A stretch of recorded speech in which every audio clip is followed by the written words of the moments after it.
Hi, good evening. My name is Dina Keys, and welcome to my presentation. How are you? And I hope all is well. And thank you for tuning in, and I'm very excited to talk about some concepts in organizational behavior. What an interesting topic to talk about. Informal behavior in the workplace. How we all like to talk about that stuff. It could be actually funny when we're looking at it, when we're watching it. People arguing, people distress, and when we're looking at it and we can see other people, it is kind of funny. But personally, it's really not funny when people are arguing and dissatisfied and complaining, or they're just miserable, or they're just under a lot of distress. Really not good to see in the workplace. And some people lose control, they bug out, and we be wondering why. But usually when we see that, you got to understand that that's a time bomb, that there's something that happens way before that. It just starts off, and then people just blow up, you know? And that's because they didn't use coping mechanisms. In the workplace, it is very crucial as an employee, as a leader, especially when you're dealing with people, to have coping mechanisms. And that's why in my paper, I chose the topics to study and learn about: ego idea, actual self, and locus control. I felt really interested to learning about those concepts because personally, I wanted to learn coping mechanisms for myself. I have a lot of past experiences of losing control, like you see on the screen in my PowerPoint, with coworkers, and I have had experiences having low emotional intelligence in situations, and just shocked at myself because I just always, strive to be this good worker, polite person, patient and kind, respectful, customers first, be a great employee, and then I would have those bouts, and I could just never understand. And when you don't understand, this is what I firmly believe: lack of information, lack of choices. So if you don't know the information, you don't know what's going on with you, you don't understand, you have a lack of choices. And when you have a lack of choices, the behavior that you display is what you know. So learning about ego idea, actual self, and locus control gave me personally more options on what behaviors to choose. For me, I don't want to be choosing informal behavior. I don't want the consequences of it, and I don't like conflict, and I don't want conflict. And I want to do a really good job. However, I'm never going to be perfect. I'm going to have stress. We all do. That's life on life's terms. You know what I mean? So here we go. Okay. Understanding human behavior in organizations is very important. You know what I mean? Especially for leaders. It's very important to educate the employees. They can do it through trainings and workshops or whatever. But anyway, let's talk about it. Let's get to it. The ego idea. Ego idea is the internal mechanism, part of yourself that was created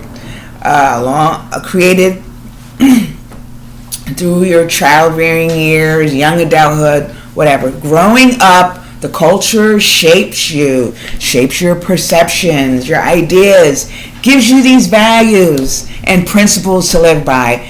Be a nice person. Be respectful. Don't curse nobody out. Be patient. Values. You want to strive to be those things so you can be liked, and you can be, everybody will look at you as a good person, So your ego idea, you strive for those things to be good. Then you have the actual self. The actual self is who you are. That person behind closed doors. When you get home after work and close your door, the actual self, the relaxed self, the impatient self, the irritable self, the lazy self, the good self, the fun self. the actual self. And we're all different, and we all have different parts of us, okay? None of them, both the actual self and the ego idea, really not bad. It's just if the discrepancy is really long between them, that's when it can get bad. Because if you have a lot of unrealistic expectations which come from your ego idea, you can be setting yourself up some really bad news internally. If you have a lot of unrealistic expectations of yourself, you're never going to be good enough. You're never going to feel good enough. You're never going to feel satisfied. You're always going to feel lost. You're always going to feel like you don't belong anywhere. You're always going to be trying to fit in and seeking approval and lack of confidence. Next thing you know, it's low self-esteem. Low self-esteem leads to shame. And then what else it leads to? Low emotional intelligence. What happens with low emotional intelligence in the workplace? Argumentative, right? Complaining, interpersonal problems, depressed, not so low emotional intelligence is really just not healthy to have. Well, I got good news for you. If you can just stable your ego idea and actual self and kind of balance it out, it's good to strive to be good. You're never going to be perfect, but balance it out. Like some reality, okay? Yes, I'm impatient at times, and sometimes I am patient. It's okay for me to be just who I am in this moment, So this is good stuff for the workplace, because all of us want to have good careers. We want to have a good life in our workplace. We want to be able to enjoy our jobs, our co-workers, because we spend 8 hours a day with these, so we want a good, healthy relationship with our workplace, okay? So this stuff is really important, and we do not terrible, stressful workplace and stress at home or whatever, life on life's terms can cause a lot of distress. So these topics are very, very important, personally. Now, what is the way out? And it is locus of control. And I just love that topic. I was just so excited to learn about that.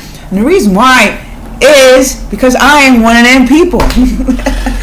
I am one of them people. I had intolerance. I had a lot of interpersonal problems with coworkers. Okay. And also other things. And so over the years, I started learning to become more responsible and improving my work ethic so I could be a better employee. I started working on my interpersonal problems by using mindfulness and changing positive communication. So I started doing things because I had internal locus control. I started taking responsibility for my own behavior and stopped blaming everybody else. Stop blaming nasty coworkers or bossy coworkers or rude coworkers or rude managers, disorganized managers. I stopped blaming people, and I started taking matters in my own hands by changing my perceptions. And that's what I do. I change how I look at things, at something. I can't change the outside, but I can change how I look at something. So, locus control is very, very fascinating concept to learn about. And here is a good example. And I'm going to give you a personal example at my job. I'm a cleaner. So, every minute of the day counts. I have a lot of tasks. 4-story building. Responsible to clean the whole building. A lot of tasks. So every minute counts. Excuse me. So I would set up my cart the day before. I would set up my cart, or the end of my shift, and for the next day I would set up my cart. So when I go in, my cart is all set up. I don't have to spend a half hour or 45 minutes setting up my cart looking for things. And when I do that, I have less stress. I'm prepared. It's called prevention, because anything could happen. Now, if And that's called internal control, because I'm controlling my outcome of my day by being prepared.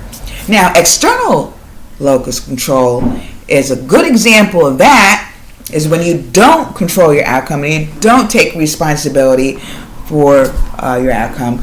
Here's a good example. I go into work, I didn't set up my cart, my shift starts and I start setting up my cart. 45 minutes in, I'm setting up my cart. Now I'm rushing because I'm late, I'm behind. And then in the midst of that, customers start asking me for things they need, and the manager's coming, everybody, woo, I'm rushing, I'm stressed, trying to set up my cart. I have other people coming at me, and then I'm just stressed. And then I complain. And I complain about people, complain about managers. That's external locus control. I blame everybody else for my lack of preparation, and I blamed everybody else. And so that is a very important coping mechanism when dealing how to deal with stress in the workplace or even personal life. Because once you take responsibility and ownership, you're not as powerless. See, internal locus control gives you a sense of power and empowerment. External locus control makes you feel powerless, you stay powerless, you stay a victim, and you stay on the bottom, and next thing you know, you sink into, ooh. So anyway, those concepts are wonderful, and I really think that the more as individuals and also as employees in workplace, when we learn about these things individually, or maybe organization having workshops about this, educating their employees on it, or they can seek EAP services. EAP can help them these kind of issues. You have a better workplace. Not only you have a better workplace, but you have a better you. All dynamics of your life will get better, and you're well on your way. Well, thank you for listening to my presentation, and I really hope that you learned just a little bit more something, and have a little bit more information so you can have a little more choices to make in your everyday life. Thanks for watching.